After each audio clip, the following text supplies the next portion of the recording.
Hi, Brad Armstrong with MarineMax in Lake Hopatcong, New Jersey. Today I want to show you our brand new 2025 Harris 210 Cruiser. This Harris 210 Cruiser is midnight blue with black accents, and it has a side entrance door,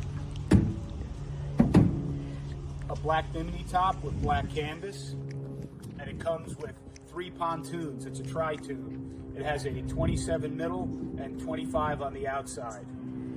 This boat is powered by Mercury 150 outboard, and it comes with a stainless steel ski tow. Let's take a look inside the boat. This boat is a center walkthrough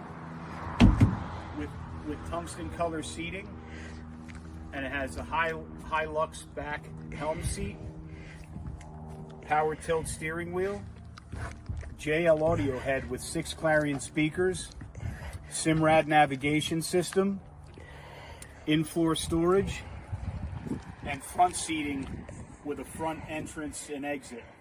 It also has cup holders that are lit with the interior lighting package.